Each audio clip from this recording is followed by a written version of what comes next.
अब जो है हम लोग प्रश्नावली को शुरू करेंगे। कहा है कि इस प्रश्नावली के पीछे जितना भी कंसेप्ट था वो सभी जो है हम लोग ख़त्म कर चुके हैं।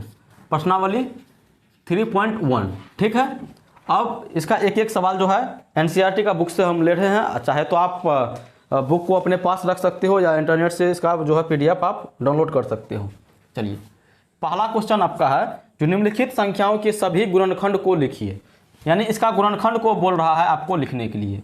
तो हम आपको क्या बोले हैं गुणनखंड कैसे लिखने के लिए? तो एक से पहले भागा लगाना आप शुरू कीजिएगा। एक से भागा लगाइएगा तो 1 गुना 24, फिर 2 से भागा लगाइए तो 2 से लगाइएगा तो 12 मरतबे में, फिर 3 से लगाइए, 3 से लगाइएगा तो क्या कहते हैं 8 या 24, और फिर 4 से लगाइए, 4 से लगाइएगा तो 4 छाके 24 ठीक है। और फिर आप 5 से तो भागा नहीं लगेगा इसमें, फिर 6 से लगाइए, 6 से लगाइएगा तो 6 छः 24। अब यहाँ पे देखिए ये चीज़ रिपीट होने लगा, और आपको हम बोले थे जहाँ पे रिपीट होने लगे वहाँ पे आप जो है रुक जाइएगा।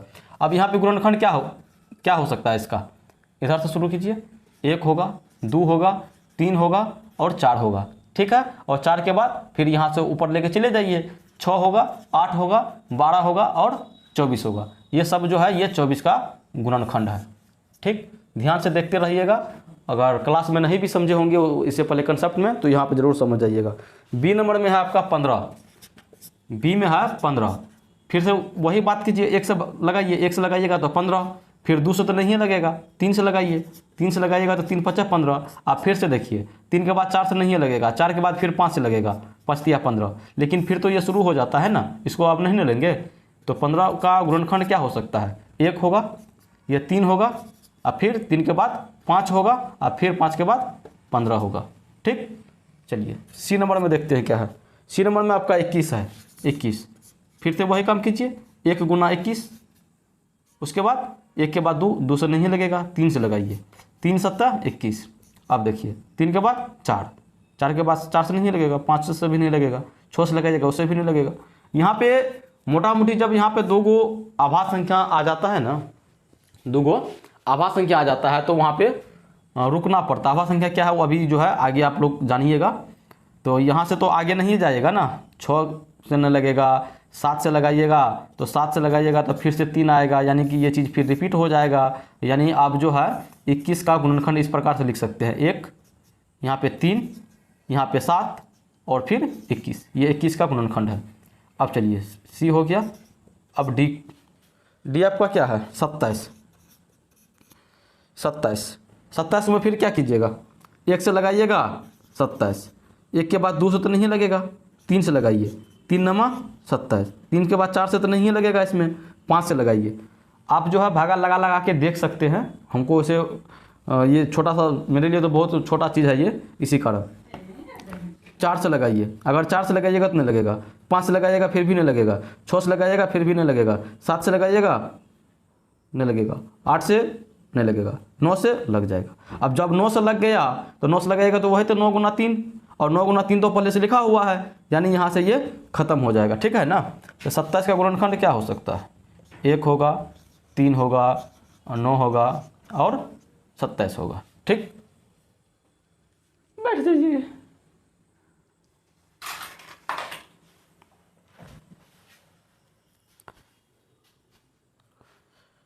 चलिए अब जो है नेक्स्ट हम लोग देखते हैं 12, ई नंबर 12 का। अब 12 का जो है बहुत छोटा है, ये आपको करके हमको अभी बताना है। आप करके जो है हमें कमेंट कीजिए, तब तक जो है हम आगे बढ़ते हैं। 12 का, उसके बाद 20 का। 20 का आपको बताए हुए हैं, अभी 20 का बताए थे ना जी।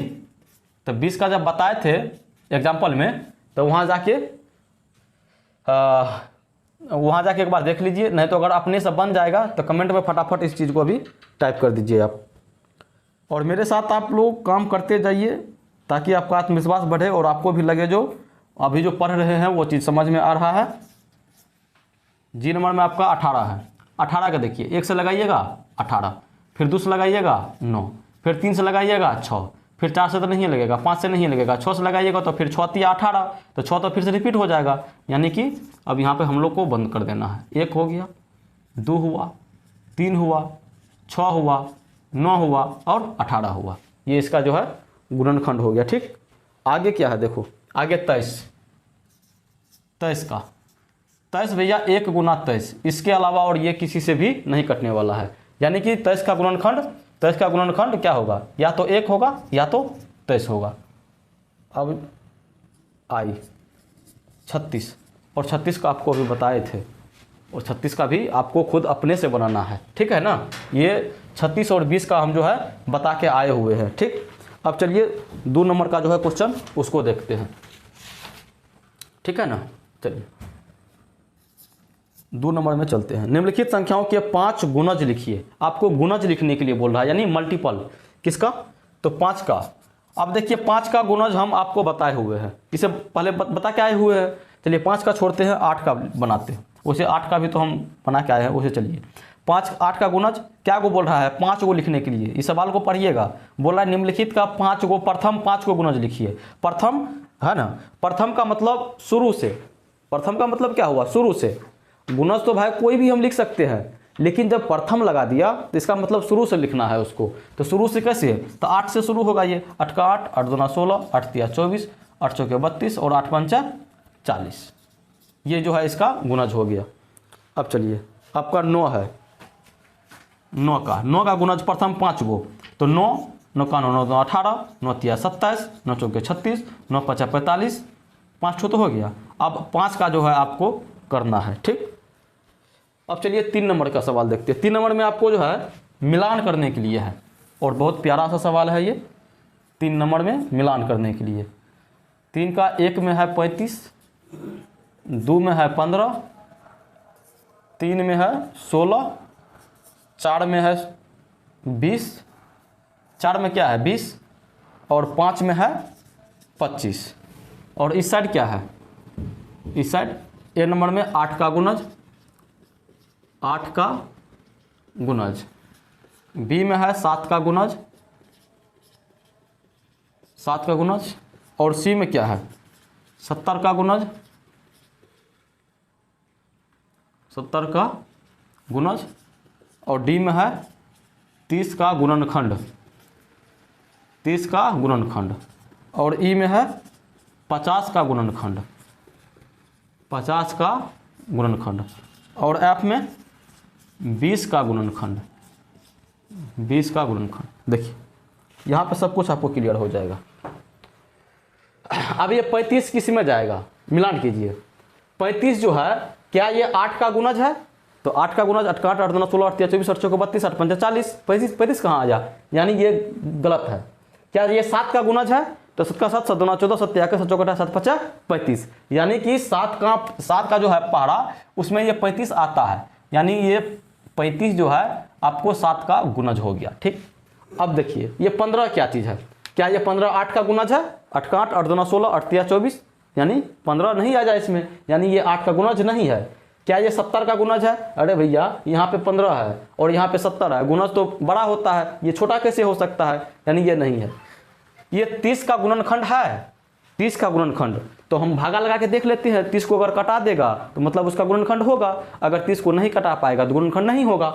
देख लेते हैं, 15 से भागा लगाएंगे 30 में, तो 15 15 15 दूना 30, यानी 30 तो पूरा पूरा कट रहा है। इसका मतलब हम कह सकते हैं ये 15 जो है ये 30 का गुणनखंड है, ठीक। अब चलिए 16 के बारे में। 16 क्या है, 16 क्या ये 8 का गुणज है, तो 8 का 8, 8 दूना 16, तो 8 के पहाड़ा में तो आ गया 16, यानी वो ये 16 जो है ये क्या कौन सी है, ये है 8 का गुणज, ठीक। अब देखिए अब ये 20 क्या है, 20 क्या ये 70 का गुणज है, अरे भैया 70 का गुणज 70 से तो आगे होगा, ये 20 कैसे हो सकता है, ये तो होगा ही नहीं। अब क्या ये 50 का गुणनखंड है, तो भैया जब 50 का गुणनखंड बोल रहा है तो मतलब 50 को ये भागा लगा देगा। देखते हैं 20 का 20, 20 दूना 40, 20 तिया 60, 50 को तो पूरा पूरी नहीं कटाया।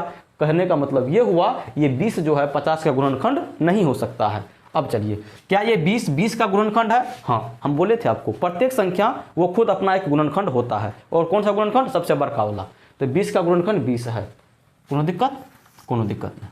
अब यहाँ पे देखिए अब 25 जो बचा है वही ना आंसर, फिर भी देख लीजिए 25 ये क्या ये 50 का गुणनखंड है। अरे भैया जब गुणनखंड होगा तो भागा लगाएगा, कहने का मतलब अगर 25 से 50 में भागा लगाएंगे तो कट जाएगा, क्या मर्तबे में, 2 मर्तबे में, यानी जब पूरा ये भागा लग गया, जब पूरी भागा लग गया तो गुणनखंड है।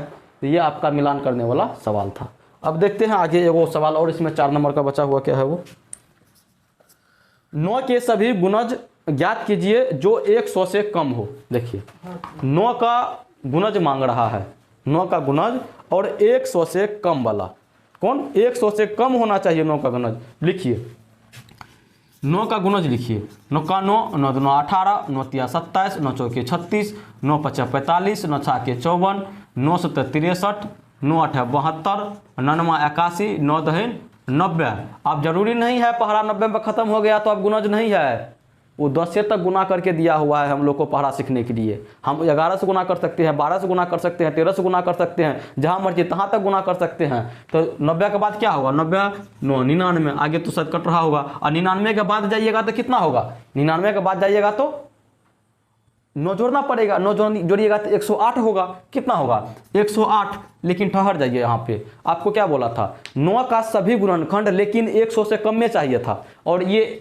108 जो है ये 100 से बढ़ गया तो ये आपका जवाब नहीं है, आपका जवाब ये नहीं है। आपका जवाब कहाँ तक, 99 तक। ये प्रश्नावली 3.1 में 4 गो सवाल था और चारों सवाल जो है आप बना लिए हैं। अब चलिए हम लोग जो है नेक्स्ट प्रश्नावली की ओर प्रस्थान करते हैं और उसके कंसेप्ट को देखते हैं। फिर कंसेप्ट को देखने के बाद फिर से उसका एक्सरसाइज हम लोग बनाएंगे।